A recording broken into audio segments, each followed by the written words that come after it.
Lundi 1er juin, il est 19h à Moriba-Bougou, région de Koulikoro d'où nous émettons. Vous êtes bien sûr Chérif la télévision, disponible sur tous les décodeurs au Mali. Merci de nous réitérer votre confiance et bienvenue dans ce tour d'horizon de l'actualité nationale et internationale. Au sommaire, programme présidentiel malien, un masque. Le ministère de la promotion de la femme, de l'enfant et de la famille a procédé ce lundi 1er juin à la remise de 7400 masques lavables en faveur de plusieurs associations et organisations féminines. Les anciens de l'AIM réaffirment leur soutien total au nouveau président de l'Assemblée nationale du Mali. C'était à la faveur d'une rencontre solennelle à Maïva Palace, ACI 2000.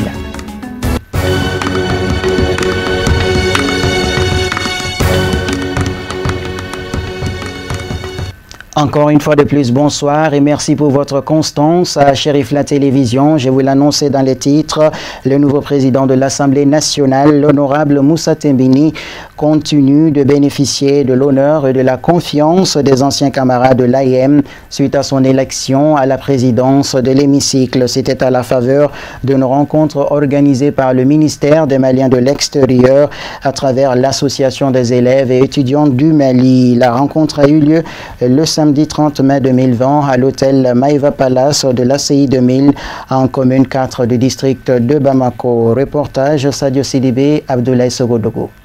En recevant les honneurs de ses anciens camarades de l'AIM pour sa brillante victoire à la tête de l'Assemblée nationale le 19 avril dernier, le nouveau président, entouré du ministre des Maliens de l'extérieur, s'est dit reconnaissant de l'acte posé par ses camarades avant de les remercier pour leur leadership et leur confiance. Organiser cette fête pour nous montrer toute la joie. Ancien de l'AIM, je voudrais vous remercier pour cette marque de fraternité que vous êtes venu me témoigner aujourd'hui à l'entame de mon mandat à la tête de l'Assemblée nationale. En cette heureuse circonstance, les efforts consentis par l'honorable Tembini pour la consolidation du tissu social ont été largement loués par ses camarades et ceux de l'AMSUNEM. Ils ont par ailleurs adressé des remerciements et des témoignages éloquents en faveur du président de l'Assemblée nationale.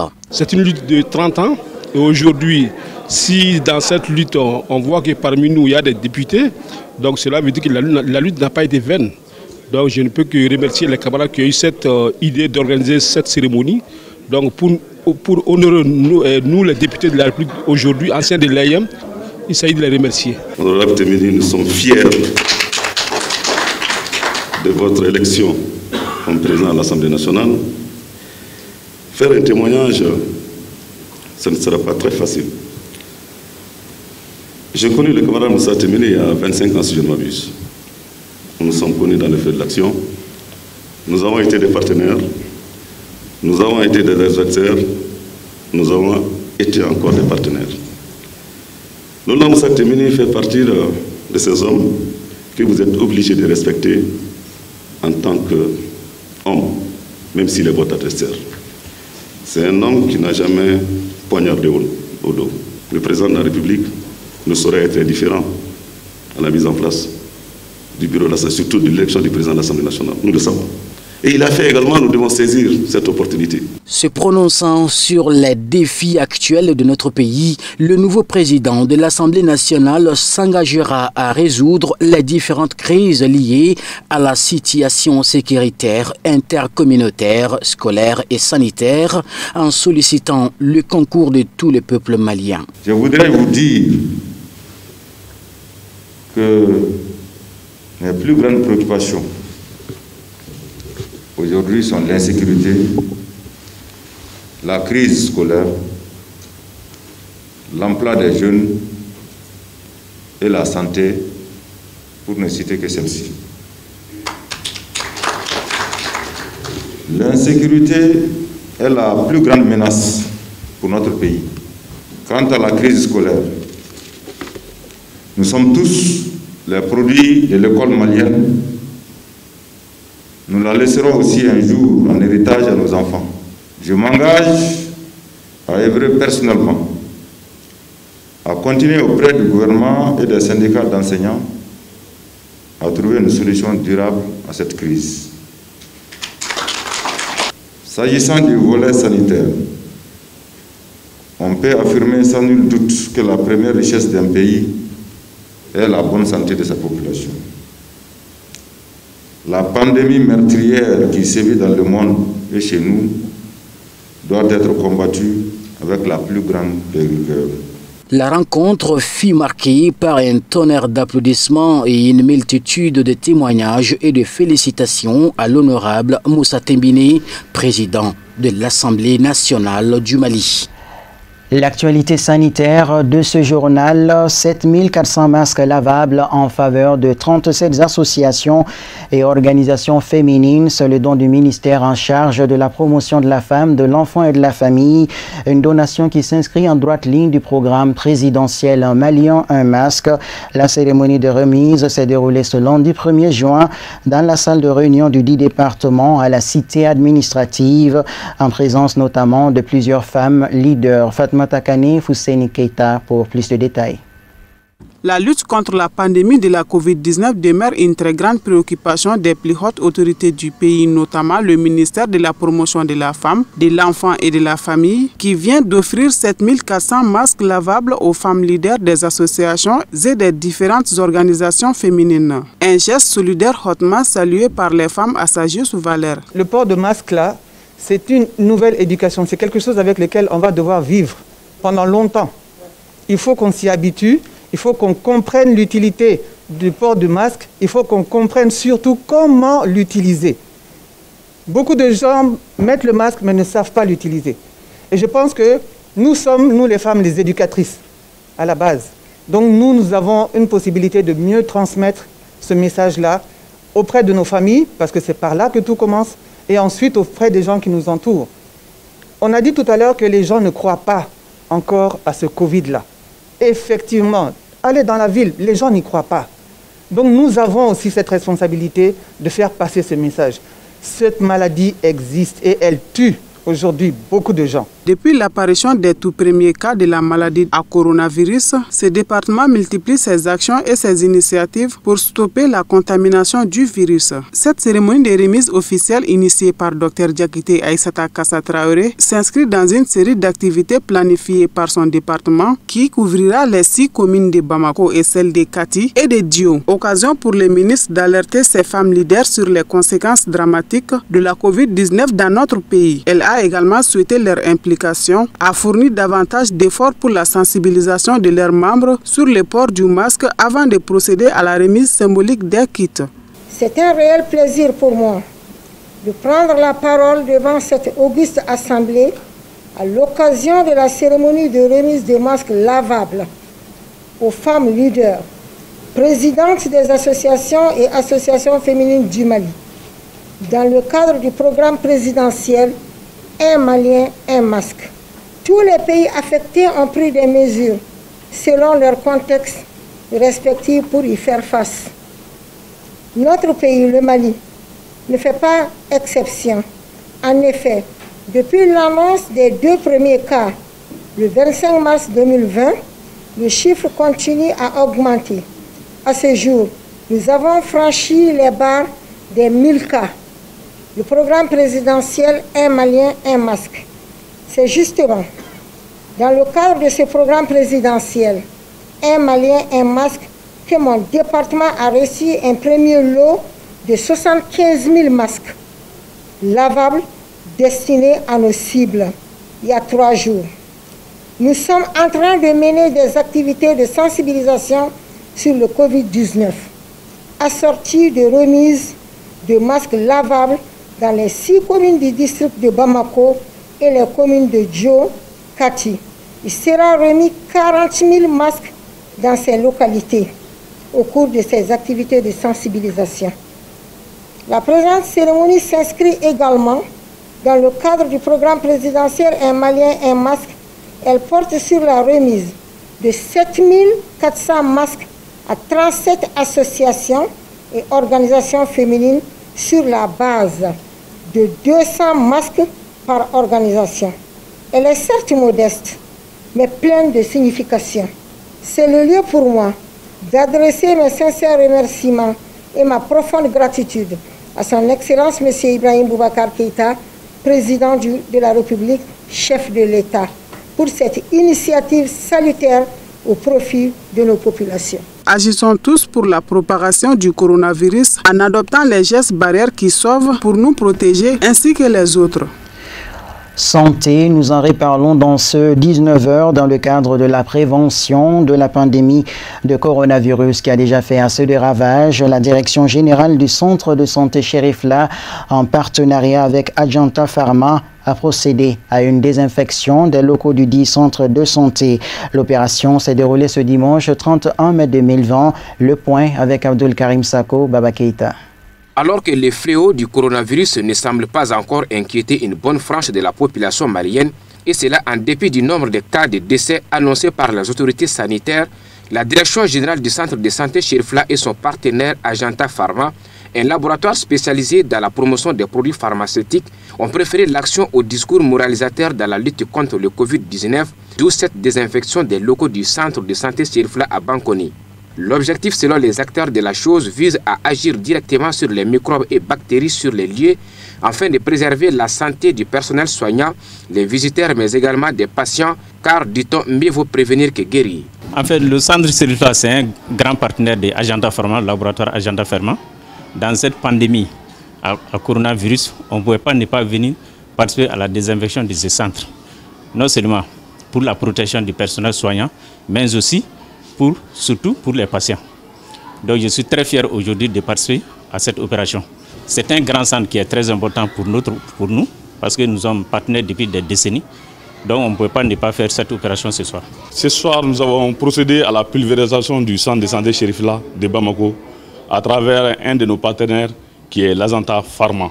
Nous avons désinfecté tout le local dans le but de protéger tous les personnels, les malades et leurs accompagnants. Rappelons que cette action préventive contre la maladie du coronavirus s'inscrit dans le cadre du partenariat entre Adjanta Pharma et le centre de santé Cherifla. L'actualité internationale de ce 19h à présent, notre pays, à l'instar de la communauté internationale, a célébré la journée mondiale du lait instituée en 2001 par l'Organisation des Nations Unies pour l'alimentation et l'agriculture FAO. Cette année, compte tenu de la pandémie de la maladie à coronavirus, les acteurs, à travers le ministère de l'Élevage et de la Pêche, ont organisé une cérémonie sobre au cours de laquelle ils ont remis des produits laitiers au service des armées, aux organisations des personnes handicapées et les orphelinats. Le thème retenu pour cette édition est « Les producteurs laitiers face à la pandémie du coronavirus ». Amadou Kamara, nous on connaît. Chaque année, depuis 2001, la FAO valorise le lait le 1er juin en faisant la promotion de la journée mondiale du lait qui vise entre autres à impliquer tous les acteurs de la filière afin d'augmenter de façon significative la consommation du lait local. Bon, cette journée déjà, comme on a dit, en 2001, quand la FAO décrétait déjà la journée mondiale du lait, c'était pour créer un espace de rencontre, de dialogue, d'échange entre les différents acteurs du lait, autour du lait dans sa globalité. Mais nous, au Mali, on l'a placé très souvent dans l'angle lait local. C'était pour que les populations comprennent, acceptent, comprennent les valeurs nutritives du lait et la disponibilité du lait local. Et voir maintenant, bien vrai qu'ils le connaissent, mais c'était pour les rappeler du bienfait du lait. Parce que le lait étant le premier produit que l'être humain, tout être, commence déjà à prendre son premier aliment. Donc c'était une journée qui était dédiée à ça. Mais aujourd'hui, cette année avec le Covid-19, donc déjà j'ai dit l'objectif c'était un espace de dialogue. Et déjà avec toutes les interdictions liées au Covid, à savoir la distanciation, à savoir ce que nos gouvernements déjà ont accepté, l'interdiction des regroupements de 50 places. Donc déjà, joue un peu sur l'objectif de la rencontre. L'objectif de cette journée est de faire connaître toutes les facettes de ce tord blanc, les produits et leur qualité, les modes de production et de conservation, l'organisation de l'industrie et de la filière laitière, les atouts nutritionnels, l'importance dans l'économie locale et la consommation. Nous profitons toujours de la journée mondiale du lait pour faire le bilan, ce qui a été fait, ce qui reste à faire, Et cette année, nous avons constaté que par rapport à 2019, au moins le bâtiment est construit, le bâtiment pour l'usine de lait de Profilet est construit à 80%. Il reste l'équipement, des dispositions, je pense, des dispositions seront prises pour l'équipement de ce bâtiment. Mais cependant, les éleveurs restent un peu sur leur faim par rapport au projet PADELM. Et nous avons demandé à Madame le ministre de vraiment mettre tout son poids dans la balance pour que le PADELM puisse être une réalité. Nous attendons beaucoup de ce projet pour que nos entreprises se formalisent, puissent prendre des crédits à la banque et puissent investir, créer de l'emploi. Et ainsi, les éleveurs vont se transformer en véritables entrepreneurs d'élevage. Et ça va être vraiment une filière qui pourra aider le pays et jouer son rôle dans ce pays. Pour booster la production laitière et améliorer la consommation du lait et des produits laitiers, le gouvernement de la République du Mali a posé des actes de très grande importance. Il s'agit notamment de l'adoption de la politique nationale de développement de l'élevage, dont l'un des axes stratégiques est l'amélioration des performances zootechniques du cheptel afin d'accroître les productions en lait, viande, cuir et peau. La mise en œuvre de la stratégie de valorisation du lait cru local à travers le projet de développement et de la valorisation de la production laitière au Mali, Prodeva Lait, avec comme objectif accroître sensiblement la production locale de lait, assurer l'accessibilité et la collecte du lait local pour les industries de transformation et implanter à travers le pays des industries de valorisation du lait local. Rappelons que la célébration de la Journée mondiale du lait est l'occasion d'attirer l'attention des producteurs, chercheurs et investisseurs du secteur privé sur des maillons importants de la chaîne de valeur du lait, tels que la production, la transformation et la commercialisation. L'actualité internationale en bref et en images, à présent une compilation de Sadio CDB. Le tour d'horizon de l'actualité internationale de ce lundi nous conduit tout d'abord au Burkina Faso où une nouvelle attaque a été recensée dimanche contre un convoi humanitaire dans le nord du Burkina Faso et une autre sur un marché à l'est du pays.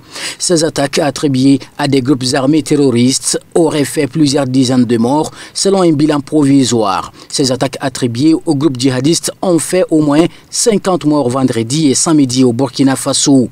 Samedi, sur les marchés à bétail des Kompiabiga, près de Poma, est du pays, des hommes armés ont fait éruption sur des motos et ont commencé à tirer surtout sur les gens qui tentaient de fuir, a affirmé dimanche 31 mai à l'AFP un habitant, estimant le bilan à une trentaine de morts. Un groupe d'assaillants a procédé à des fouilles de ceux qui étaient restés sur place, tandis qu'un autre groupe a poursuivi ceux qui ont fui, a-t-il poursuivi.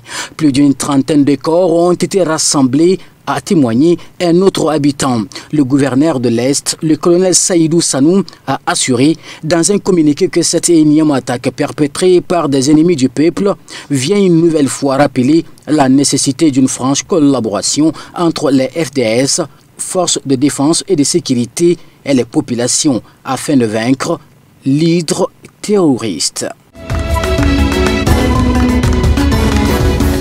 Nous partons pour le Soudan. Les autorités de transition soudanaises sont engagées dans le recouvrement des biens mal acquis de l'ex-président Omar el-Béchir et de son entourage, mais beaucoup de ces avoirs volés seront difficiles à récupérer, estiment les experts. Les premières estimations indiquent que la valeur des biens fonciers et immobiliers illégalement acquis par les hommes de l'ancien régime oscille entre 3,5 et 4 millions de dollars, a estimé Salamana, porte-parole du comité de lutte contre la corruption qui a entamé ses travaux en décembre.